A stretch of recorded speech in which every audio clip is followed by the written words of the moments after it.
each and every one of our relationships. Ultimately, it'll be in your hands, the voters, to decide where our country goes and where the world goes with what you do every day and with your vote. We can still become a type 1 civilization. That's where we can harness all the world's energy cleanly and renewably, where we can provide for the adequate infrastructure for commerce, education, and national defense. We can do all these things. We can protect our environment. But ultimately, if we don't solve for partisanship and for stabilizing the debt, then we won't be able to. I appreciate your time, and I thank you for listening. Please go to mendoza.vote to learn more or donate. Thank you. Mr. Mendoza, thank you. We will start with our first question to Mr. Zink. Immigration and border security continue to be at the top of concerns for Arizona voters. Do you believe there's a border crisis at our southern border? And how would you define what a border crisis actually means? Absolutely, Steve. Thank you very much. So one of the things that's, I've been to the border many times. I have seen firsthand the millions of people that are coming across. They're military-aged people, and because of this, we need to sit down and we need to focus on exactly what this issue is. We need to have people remain in their countries before they come over. They need to be vetted. We need to make sure that the sex trafficking and the women trafficking and children that are being trafficked, along with drugs, all of these things are a huge crisis. We need to address those. And so by doing that, we need to sit down and make sure that we have legislation and that we secure our borders, because this is a melting pot. This is something where people come in and we should be Americans together. It's so important that we do that. And this is so important for us. So yes, the crisis there, we need to make sure that that crisis is met head on, and that we prevent the military-aged men from coming into this country. Mr. Mendoza, you have as much time as you'd like to respond to that. Could you ask that again? Yes. Do you believe there is a border crisis? And if so, how would you define what a crisis actually means at this moment? I would define a crisis as any situation where anybody is dying needlessly. And there are people on the border that are dying needlessly. So yes, I would define that as a crisis. And along the lines of what Zink was saying, this is pretty accurate. You know. Perfect. Well, Mr. Zink, the next question. There has been a bipartisan efforts in the past, whether it was when then Arizona had U.S. Senate members as part of the so-called gang of eight, or much more recently to implement so-called comprehensive immigration reform. Will you support a measure that would include increased border security and a path to citizenship for some undocumented immigrants? Oh, absolutely. So let's say, take it head on with DACA. Here's the thing, 1.16 million people are DACA here in our country. They pay $500 a year just to not be deported. That is $580 million that is given to our government. What have they done with this? Where have they actually helped our citizens to find a pathway to citizenship? They haven't, because this is free money that's not regulated. It doesn't go anywhere. And so we need to make sure that we allocate that. But more importantly, let's find a way to stop that. Let's get the federal government out of the business of making sure that you can stay in this country by paying $500. That all has to go away. Mr. Mendoza, will you support an effort to comprehensive immigration reform that would include a path to citizenship? Yes, obviously, but I also don't like the idea of comprehensive immigration reform. I think the best route is incremental change, so small policy change as opposed to just one huge package. How would you propose that be? I don't know. I've never been in Congress, so when I get in there, I would have to try to propose that. Honestly, it's the partisanship that's the biggest issue, so until we can actually maybe go on a retreat as Congress people to Flagstaff, I don't know. Let me ask a follow-up on that then. If we're talking about what some people have criticized being patchwork, is there one aspect of, if you don't want comprehensive immigration reform, is there one aspect of what is in a plan like that you would take on first? I would like to double the spending right now on border and immigration security. Right now it's about $20 billion. We can easily get that to $40 billion. So if we get that first and then we can start the path to citizenship, that'd be nice. I also would recommend that we reduce the number of immigration for the next 5 years to try to balance out and figure out where we are and where we want to go. And then in 5 years we can restart the a process to allow more immigration in.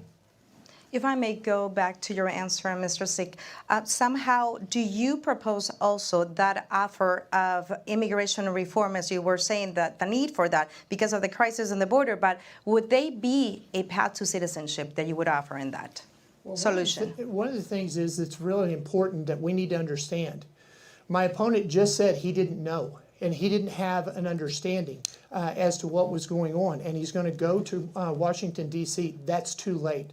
Here's the most important thing that we need to understand. We have to be aggressive in this. Spending more money, that raises our taxes. We have to take what we have. We have $580 million that is paid by DACA, and we need to take that money, and then we need to sit down and have this. I talked with a lady just the other day, and she said that she's been in this country since she was 4 years old. 17 years she's been trying to be a citizen in this country. There cannot be anything. So what we want to do is we're going to go in aggressively. We're going to look at with all of the attorneys and make sure that there is a 5-year way to go to citizenship. Understood. And more importantly is that we have to get rid of charging DACA the amount of prices that they're now faced with. Thank you. Can I give a rebuttal to that? Okay. It's arrogant to assume that anybody who hasn't been in Congress knows what it's like to be in Congress. That's ridiculous. There's nobody in Congress that knows how to be a congressman, or else we would have already solved all these issues.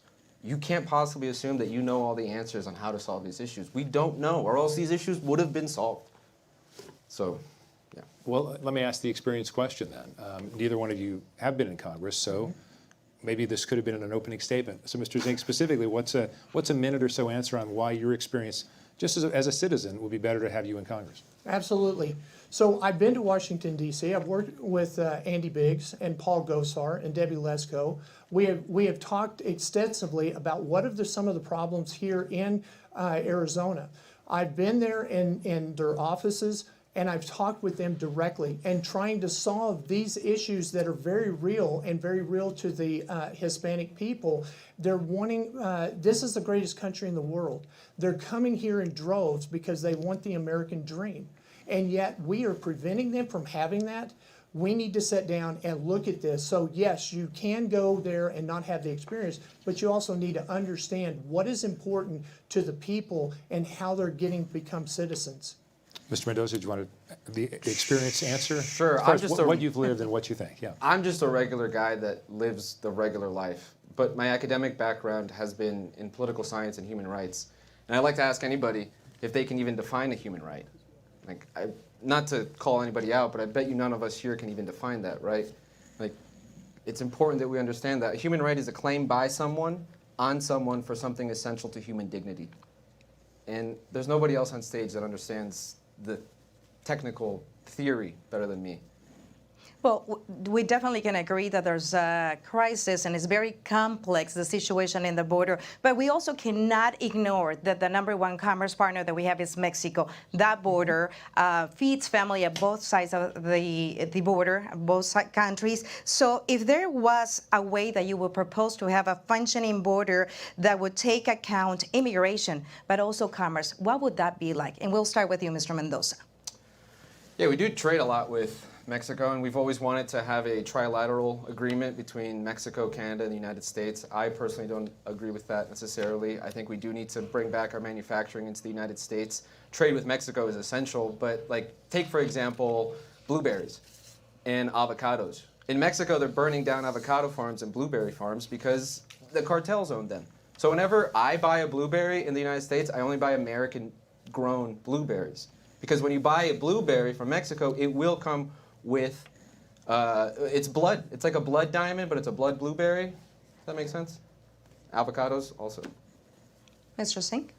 Sure. One of the things is that in working with Pemex, we have an American company that I was working with, and we went to Mexico.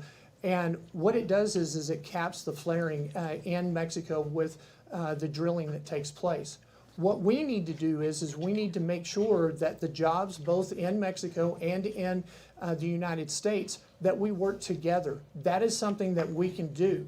The other aspect is that the cartel was also very prevalent in trying to disrupt this. We need to, as a country, need to deal with the Mexican cartel. We haven't had that.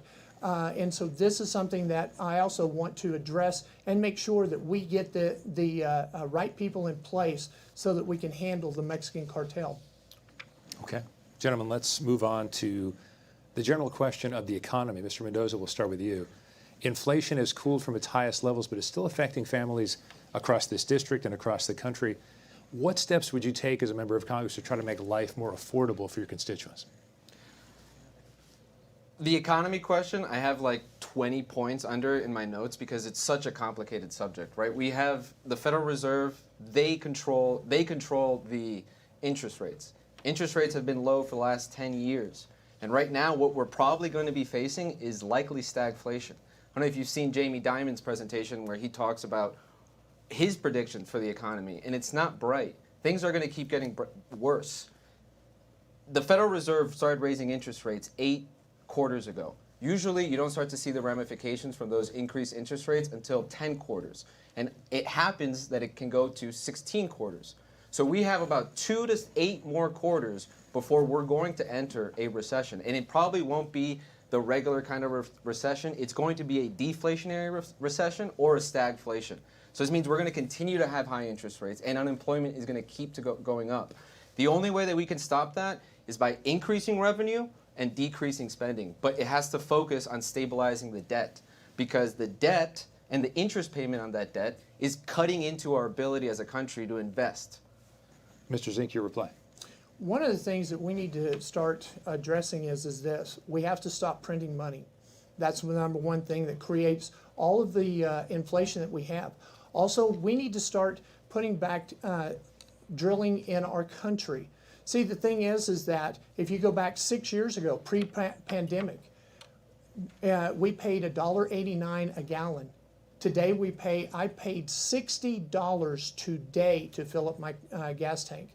We have to put the Arizona people back to work. Those manufacturing companies that have left and gone to China and have gone to other places, we need to bring those back. The greatest country in the world are our asset, and it's the people that we now can provide those jobs. This is what will start to decrease our inflation. We start to increase our drilling, provide the manufacturing here, and then we give good paying jobs, and then we let the people spend the money where they want it spent instead of the government taking it out and increasing this inflation to where we can't even, they're making 2 or 3 jobs just to make ends meet. Perfect. Well, there are some technical issues that we want to mention. Gentlemen, you'll need to know about this as well. Due to some technical errors at the beginning of our production, each of you will get a 3-minute closing statement. Want to let our viewers know that as well.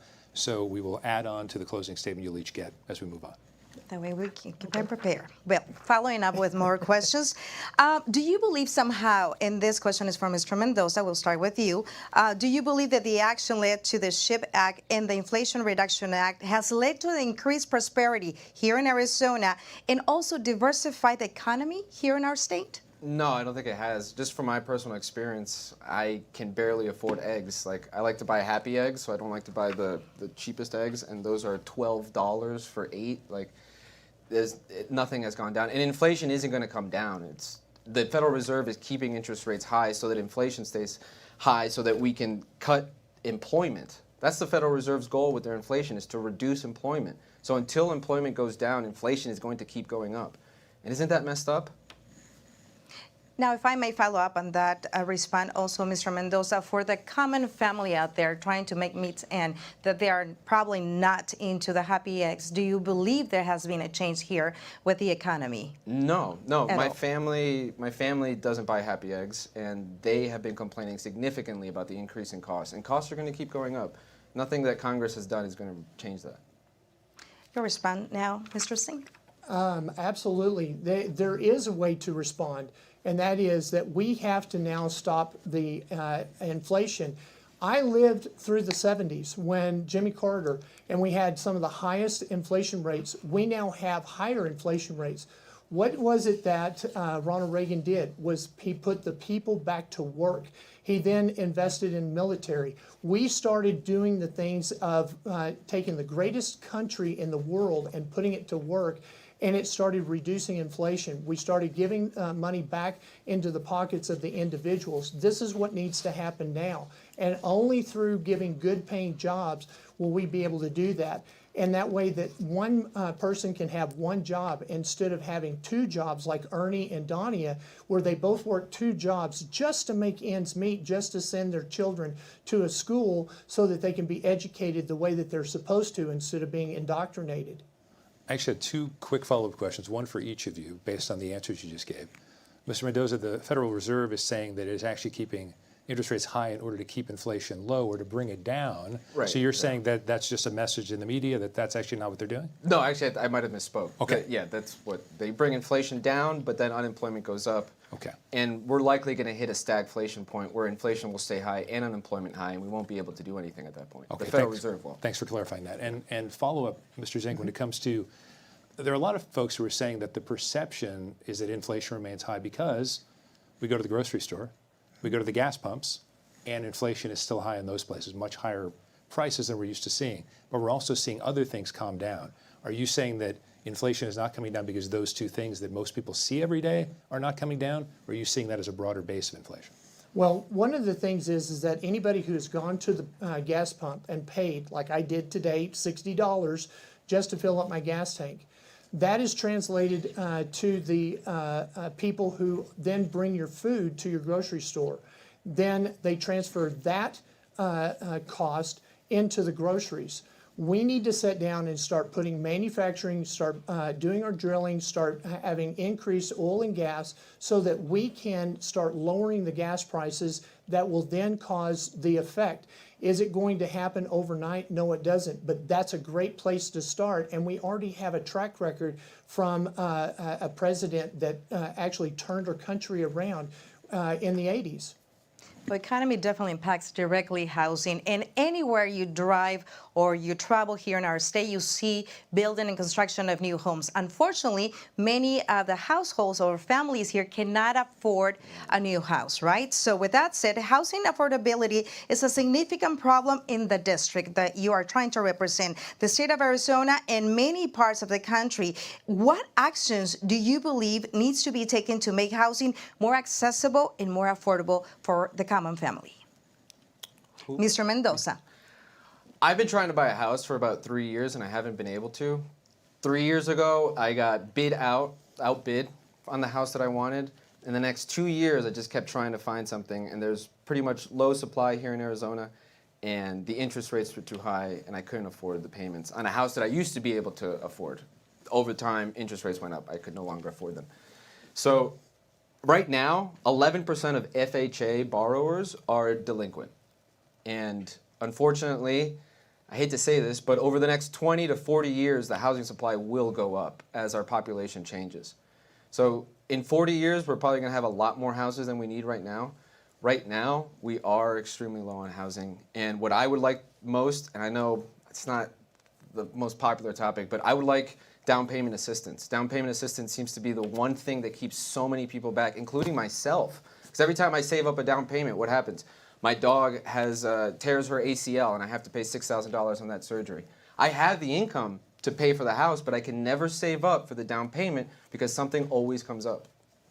Thank you. Mr. Singh, your response? So one of the things is that if we do housing assistance, that money has to come from somewhere, and that's taxpayer money.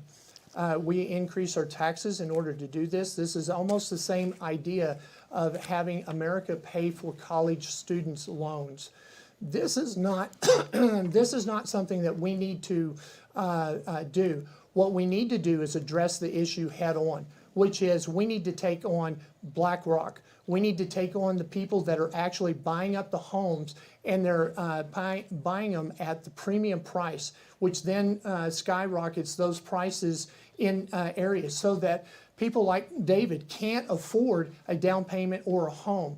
We start addressing it at the core issue where these companies that are actually driving this and are the thread behind it, We need to make sure and go after them and cut their legs out from underneath them so that it's the actual persons that are buying the houses, not these corporations.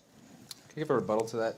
The only issue with that solution is that those people like BlackRock, Blackstone, they don't actually own that many homes. They own a significant portion, but the majority of the owners of homes are people that own 1, 2, 3 homes, and they rent those homes out. They're mom and pop landowners. Those are the majority. So if we're going to attack mom and pop landowners, it's going to be a bad recipe. So. Well, Mr. Zink, what would enforcement of that sort of thing look like? All right, so one of the things is that we're not attacking the mom and pops. We're actually allowing them to thrive. The reason why we take these companies, these corporations, and we prevent them from actually doing this is so that the mom and pops can actually do this. They give rent so that's a little bit more affordable for people in the low income housing. These are issues that we can address immediately.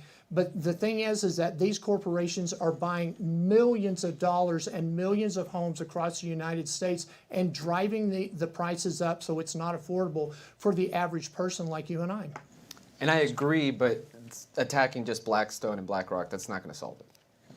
Now, next question, and we'll start with Mr. Zink. And this, how much involvement should the government have in housing affordability? How will you use public resources to address this dramatic problem right now, serious problems that we have here in Arizona?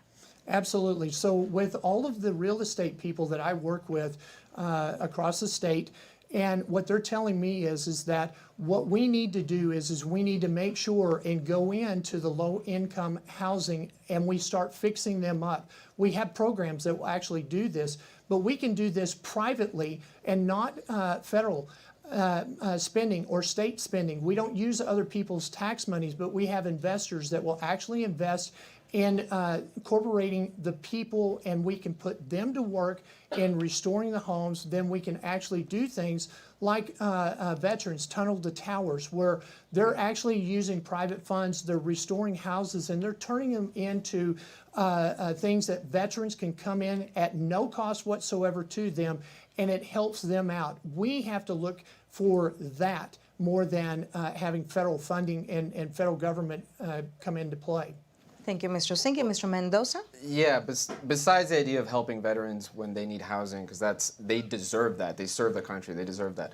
But the idea of just giving housing to people isn't the right approach. What we need to do is incentivize ownership. So people have to be the owners of their homes. So if we can build buildings where people are purchasing the apartment, not just renting it indefinitely, that's how we create stability. My family has benefited significantly from down payment assistance. The only reason I'm standing here is because my family was able to get down payment assistance in 2008 for their home, which we got to live in since then. So that's essential. My family has provided millions of dollars to the state because of them being able to own that home. They've started businesses, they've helped the community, and they would have done none of that if they weren't the owners of their own home. Mr. Mendoza, So can I briefly, respond sure. to that real Okay. quick? So one of the things is Nancy Pelosi stated that you will own nothing and you will like it.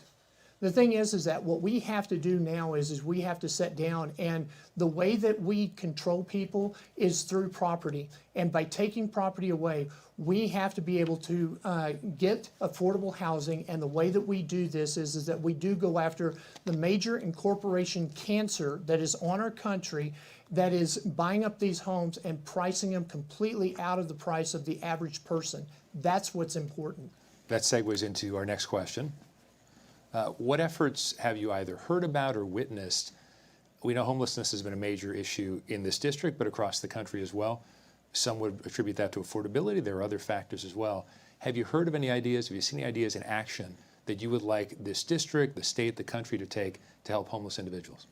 I would like to incentivize for restrictions on rent. I don't want people to just, every building that gets built in this city is a rental, especially if you go downtown in Phoenix. It's so hard to find a building that you can actually buy a little studio, even like a 700 square foot studio apartment.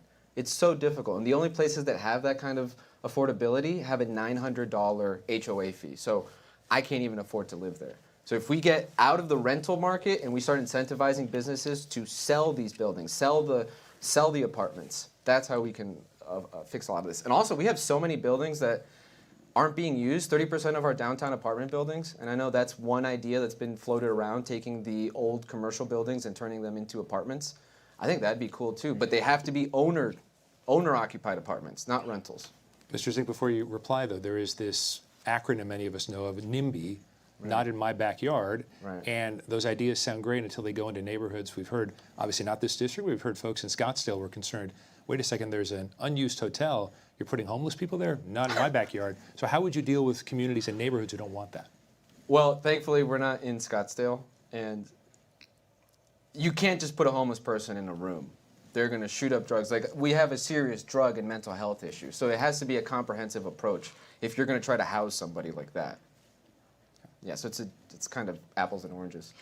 Something similar had to do with this situation of the growth of the number of homeless people in our state. Definitely contribute in many ways. The crisis, the housing crisis of 2008 to 2013, many Arizonans were victim of that. If you get to Congress, what are some of the solutions that you would propose to prevent that happening right now, as we're seeing this, the affordability of housing and the increase of homeless people in our state? Absolutely. So we need to address a couple of issues. One is the lack of police. In Laveen, they don't have a police department at all. Phoenix has to cover it, and Phoenix is actually taking South Mountain out, their local dispatch, and they're going to make it downtown, so it's going to be centrally located. That means that they're going to be further away from the people that need help. We have homeless that are coming in, and we aren't able to address it through our public safety. Our men and women in blue need help, and we have actually cut through Black Lives Matter, defund the police, all of these things where we don't have the police departments, and this homeless issue is now not being addressed. The other aspect on the other side, which is the mental health. And being in medicine for over 38 years, one of the things that we need to actually address is the mental issue that is taking place and is prevalent throughout. This is brought on by the drugs, by what's happening with the individual, especially coming from our borders. All of these things have to be addressed, and we're literally closing down those mental health facilities. This is a major concern. That's the reason why I went to Sonny Borelli and several other senators, and we are trying to put legislation in that will keep access so that the people can actually have medical care and do it in a safe environment so that we don't have them on the street, but they're actually taken care of. Thank you. Mr. Mendoza, what would be some of those solutions that you would propose? To prevent a 2008 style collapse? Well, not necessarily that, but the housing crisis that brought into the homeless community also. So a lot of people lost their homes and ended up homeless. So what will you do to prevent, since the affordability in the housing right now in Arizona is so difficult also? The only way to tackle that is through education. One solution is what? We give people what they need, right? The other solution is we build people up so that they can do the things that they need to do to be able to provide for themselves. And that should be our goal. Our goal should be to build people up, not to give them things. Mr. Zink, quick follow-up to what you had said before. There are some people who would be concerned about the concept that police are as heavily involved with homeless as they have been, homeless folks, and you mentioned mental health situations. Would you in any way advocate other people being a part of a police force, perhaps more social workers to be involved in those situations? Well, the thing is that when you have drugs that are involved, being a healthcare provider myself and understanding there is volatility. While social workers are beneficial and they are in the medical realm, out on the streets, we need to have good paying jobs for our men and women in blue. It's vitally important. They need, right now, we're 3,800 police officers in Phoenix that need to be hired. And it's all because they've cut and taken back all of the funding for our police department. This is a vital issue that we need to have addressed, and that's one of the things that I will sit down as a congressman and talk with the chief of police here, and I've also had meetings with different people in the police department to address these very issues. Mr. Mendoza? the question again? A more creative idea as it relates to dealing with homeless people as opposed to having more police on the street. Would you advocate having more social workers, something like that, working with police? Yeah, definitely. We need both. We need to spend more money on both. And I hate to say we need to spend more money, but there's no other solution to this. And we need to also cut spending in other places and redeploy it to these more important, like our law enforcement, like our border. Yeah. And I do recommend that we need to have a mental health approach to the homelessness, where we could be, like we used to have an asylum program, right? And then we got one flew over the cuckoo's nest, and then everybody freaked out, said no more asylums. And there's a reason for that, because we do mistreat people in these asylums, but there's a point and a reason why they had them in the first place. Maybe if we could try again, but this time not be so abusive, that would be great. Mr. Zink, have you seen any efforts that have impressed you in regards to, minimizing the situation with the homeless? And if not, what will you propose to be done immediately here, especially that we have seen some of those efforts where law enforcement have been already involved? Absolutely. So one of the things is that I've talked with many of the business owners around 51st and Baseline, and they were complaining about the homeless. And we were talking with the police and actually cleaned that area up. We found places where mental health facilities that were on Grand Street that we have with Dream City. Those are issues where we could place those people in those basically the hospitals and the treatment centers. And so what they can do is they can then address the issues specifically that would be designed for that individual. And by getting them off the street, they get the health care that they need, but also they're not committing crimes, which is the number one complaint that most of my constituents are talking about, is they're coming in and they're literally stealing things off their front porch, out of their backyards, and they're endangering their wives and their children. And that's where we need to address that head on. Can I make Mr. Mendoza, yeah, go ahead. I do think that there is a risk that we might demonize people that shouldn't be demonized. There is a risk that homeless people will commit crime, but I know one homeless guy. I know a lot of homeless people actually, but one guy's name is Carl. Anybody who lives downtown Phoenix knows him because he walks around downtown everywhere. You see him on Thomas and Central pretty much 3 times a day. He just walks around. These are incredibly beautiful people. Carl is an incredible person, and what I recommend for the American people is whenever you see a homeless person, feed them. Do something for them. Give them a shirt. Give them some pants. Give them some shoes. Even if they might take those shoes and sell it for drugs, at least you did something instead of depending on the government to do something for you. Mr. Mendoza, we'll stay with you for this next question. When Roe v. Wade was overturned by the Supreme Court's Dobbs decision, that sent the issue of abortion reproductive rights to the states. We anticipate there will probably be a ballot measure in Arizona in November, but that would only affect this state. What restrictions would you want to see on abortion? Would you like to see the federal government take this up and decide on a certain number of weeks, number of trimesters, or would you ban it altogether? What are your thoughts? When it comes to this question, I like to bring up the idea of partisanship, because it's partisanship that's kind of keeping us back from solving all the other issues. We have so many more significant economic and social issues that might actually threaten the nation, but we're focused on this one issue because we can't come to a compromise. My suggestion is that we actually have a compromise. And maybe I'm wrong, and that's where I'm open to talk to Democrats about it, but into 3rd trimester, I think there should be a federal ban on 3rd trimester abortions that occur for elective reasons. Because I don't think it's the same thing when you're taking the tissue within a woman and you're taking it out in the 3rd trimester because there was a miscarriage. That's not an abortion. That's a different procedure, and I think we should differentiate these 2 procedures. The abortion should be defined as the willful termination of a pregnancy in the 3rd trimester. If it's happening in the 3rd trimester because you just don't want the baby anymore, I think that should be a crime. But the Arizona proposition goes to any time period. Not even Europe, in all their liberalness, go that far. The Netherlands, they go up to 24 weeks. France, 15 weeks. So why are we so liberal here that we're more liberal than the Europeans? That's crazy. We should go to 20 weeks, no or little regulation. After that, there should be significant regulation. Okay. Mr. Zink? Let me talk to the Catholics and the Christians here. What you have as my promise is this: I will make sure that Roe versus Wade is never a federal issue, that it stays at the state level, which is what our founding fathers had stated. As a pastor, let me tell you that there is no term whatsoever that we should abort a child. Exodus 20:13 says that thou shalt not kill. It is very clear. We need a biblical issue that takes place. Proverbs tells us that if we train up a child in the way they should go, they will not depart from it when they're older. We do need to train up our children.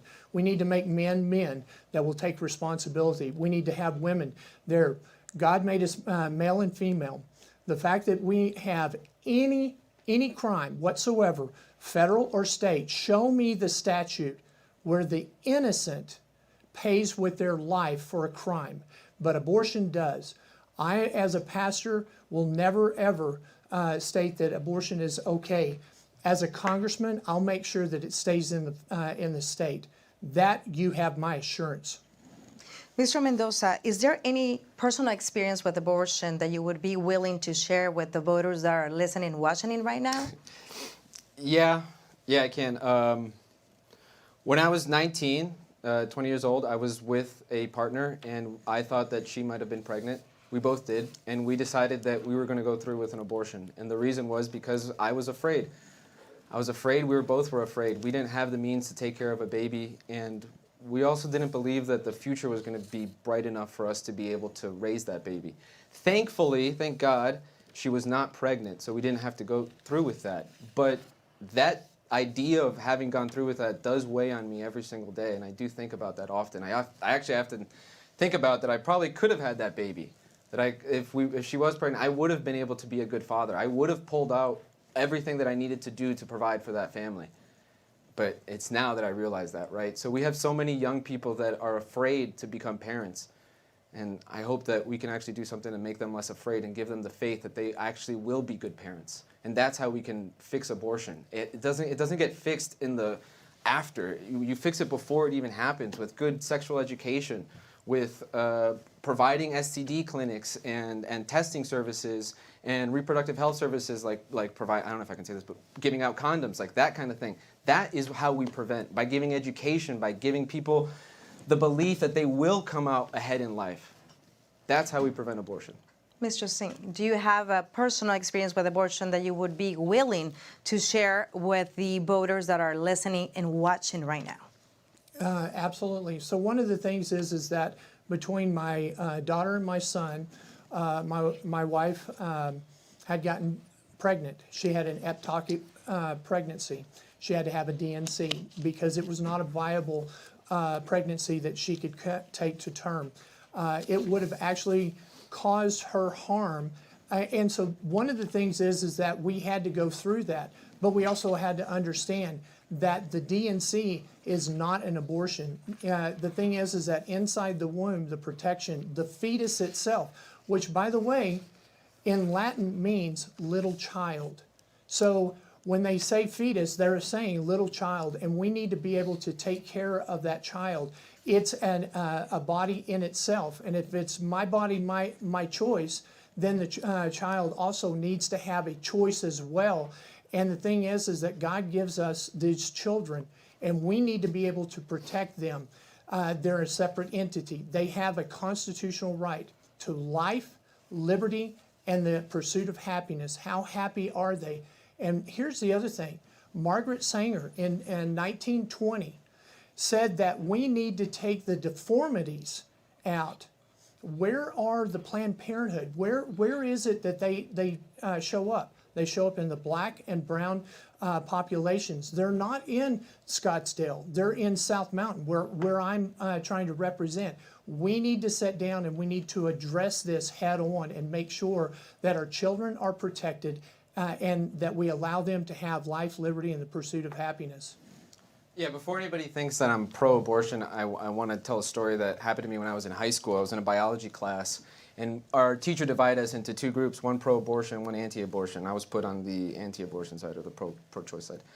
And I tried arguing everything for my side. I did ethos, pathos, logos, and nothing seemed to work until I thought, oh, you know what? There's a little bit of pathos that I can hit here. And it's the story of, I have triplet siblings. And when my mom was pregnant with the triplets, the doctor told her that So it was 2 eggs, one divided, twin boys, and then the other egg. They told her that we can take this 3rd egg out, and that way the other 2 will have a greater chance of survival. Well, my mom decided not to, and thank God, because that 3rd egg became my little sister, who is the love of my life and the reason that I'm even standing here. And when I told that story to people in high school, the debate ended, and then one of the students got up and slapped me across the face as hard as he possibly could. And then he sat back down, and I said to him, do you want to slap my other side? You want to slap me on this cheek? And the teacher didn't do anything because I had kind of shut down the debate with that story. So before anybody gets the idea that I'm pro-abortion, I'm not. Life begins at conception. But what I'm worried about is that this issue is going to drive us to more deaths than abortion has ever had. Okay, Mr. Zink, we have a few minutes left. I want to move on to the question of election security. Do you believe that U.S. elections are free and fair? No, they're not. In fact, one of the things is that I've worked the Arizona audit in 2020, 2022. I've worked the Texas, Georgia, Pennsylvania, Wisconsin, Michigan, Minnesota, Colorado, and Oregon audits as well across this nation. I can tell you emphatically without equivocation that the election was stolen, that we have to have a complete reform. One of the things that I've been working with senators and House of Representatives here in Arizona is the very fact that we need to have one-day voting or a weekend, which is a Saturday, Sunday, Monday, and a Tuesday. But at the end, where cheating starts is when we have a season of voting. And we have actually, because I worked on Kerry Lake's legal team, Abe Hamadeh's legal team, and Tita Peters' legal team, I have seen where the ballots, the mail-in ballots, where there were no signatures whatsoever that were opened and counted. I've seen where names that on the ballot were not the same names of the signatures. All of these issues have to be addressed. So we need to have one-day voting. We need to have paper ballots, hand-counted at the precinct. We need to get rid of the tabulators. And this is the major cause is why nobody actually looks at our elections, and they think that it's the safest, most secure election in the country. No, we're the laughingstock of our countries. Mr. Mendoza? We've always had election integrity issues. You can go back to 1877. You can go back to JFK. People argue that JFK didn't actually win, that the ballots got stuffed by the mob. You can go to the hanging chads in the Bush election. We're always going to have issues, but we need to improve our systems. Like one suggestion that I would recommend, and I know not many people know what this is, but blockchain-based ballot systems. A blockchain, you can distribute the information on that voter across multiple computers so that you can't actually change any of the votes. Everything is transparent. And that's one solution that would help. Also, going back to more localized precinct-based voting. Like, I shouldn't have to drive to some faraway high school to vote. I should be able to walk somewhere and vote from there. Thank you. Well, it is time now. Can I address 20 something very seconds? quickly? 20 seconds. Okay, blockchain voting. Oh my gosh. Here we go. One of the things is that's extremely important to understand is that anytime you have a computer that the source code can be changed and altered. We actually proved this in court multiple times over multiple states. We need to address this, and that's how we address it. Paper ballots, hand counted at the precinct level. I'm a software engineer. That's not how it works. Well, it is time now, gentlemen, for closing statements. Each of you have 3 minutes, and to keep us on time, we will be politely cut you off if you run over, okay? Mr. Zink, let's start with your closing statement. You have your first minute. Okay, absolutely. Thanks for having me at this debate. I've really enjoyed it. What great questions we have. We have a major election on our hands, and we have to choose the right candidate for the right time. We have to have somebody who actually understands the issues and has the solutions. My opponent doesn't have that. Actually, he stated that he didn't know, and we need to sit down and start looking at what's happening in our country. We need to address these issues. We need to make sure that we have good paying jobs, that our children are not being indoctrinated any longer. Critical race theory needs to be with critical thinking skills. These are the issues that we need to do for our children. We need to actually increase the police so that our wives and our mothers and daughters are safe on the streets, that we need to increase the manufacturing here. All of these things that I have worked with senators and I've worked with House of Representatives, I've been doing the job and I haven't been elected. When you elect me, you will elect somebody who's already active in doing this. I'm not telling you what I will do. I'm telling you what I have done and what I'm working on right now in order to make this happen for our constituents. Here's the thing. We have had Raul Grijalva, Ed Pastor, and Ruben Gallego, all Democrats, all have sat and have run this area, and they've run it in the ground. Here's the other thing that I want to also know. My opponent was a Democrat. He changed parties and became a Republican in order to run in this race. We need to sit down and stop Democrats. We've had 24 years of Democrats running this area. Isn't it time for a change? We need a true Republican, somebody who actually will address this, somebody who will actually sit down and talk to the people and address these issues. This is so important. This election is vital. We literally will live and die by who gets into office. So this is very critical that we need to address and make sure we don't need Democrats no longer in CD3. We need a strong Republican that has the backbone, that will go to Washington, D.C. and address these issues, that has a plan and doesn't know what to do. That's my opponent. So go to jeffzink.vote. I appreciate the fact that you're willing to listen, and let's make intelligent decisions now and understanding what's lays before us so that we can actually do the things to help our CD3. Thank you very much. Thank you. Mr. Mendoza, you have up to 3 minutes for your closing statement. Well, I'm not going to do the same thing my opponent does, because his attitude is exactly why we have so much partisanship. If you guys want to continue to have the same partisanship, to have the same division within your society, to have us keep going and fighting each other, then this is your guy. If you want somebody that's actually going to help this country and try to bring us together instead of dividing us, then I'm your person. My opening statement had to do with Lincoln's first inaugural, because that's where we have to return to.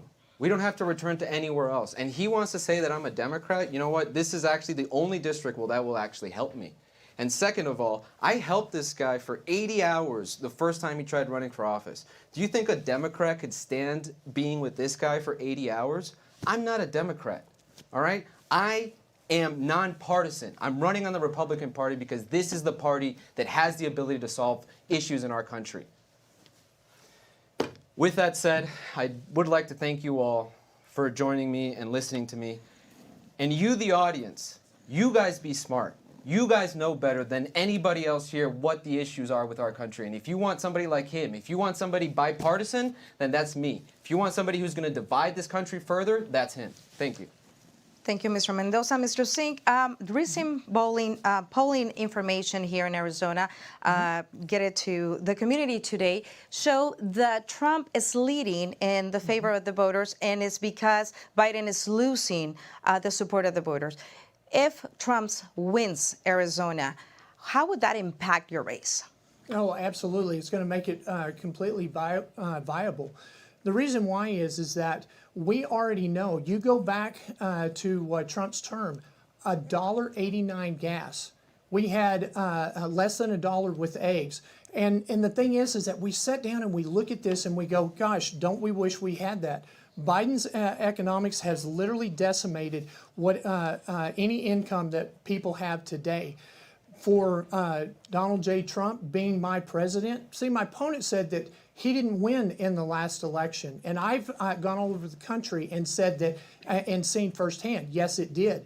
So the thing is that Donald Trump will help me in getting into office. Quick comment, Mr. Mendoza. What was the question again? I didn't really get that. If Trump wins Arizona, how would that impact your race? Well, if he wins, it'll be after the election, so. It continues to build on that favor of the voters. And over the next, like, 2 years, you're saying? Well, then, not the next 2 years before the election, obviously, right now. Well, if Trump wins, I don't understand. If Trump wins the election? He's in winning, November? he's leading here in Arizona in the favor of the voters. Right. Would you think this would impact your race? Oh, would that he's help doing you? well? Yes, that he's Oh, doing yeah, well. yeah, definitely. Well, the Democrats doing so poorly is definitely going to help the Republicans do better. Yeah, that's kind of obvious. All right, gentlemen, thank you both for being here. That brings us this particular debate to a close. This wraps today's debate with the Republican candidates for Arizona Congressional District 3. As a reminder, the Arizona primary election is on July 30th, and early voting starts July 3rd. All registered voters can participate in the primary, including independents. There are a lot of offices up for election this year, so we'll keep you hosting debates through the summer and also the fall. Head out to acmedia.org to see on the list of every local primary media partner, plus upcoming debates and where you can find them on TV, radio, and digital platforms. You can also see the full debate schedule, learn more about clean elections, and submit questions for future debates by heading to accleanelections.gov. On behalf of our partners at Clean Elections, the Arizona Media Association, Rister, and Big Fire Studios, thank you for joining us.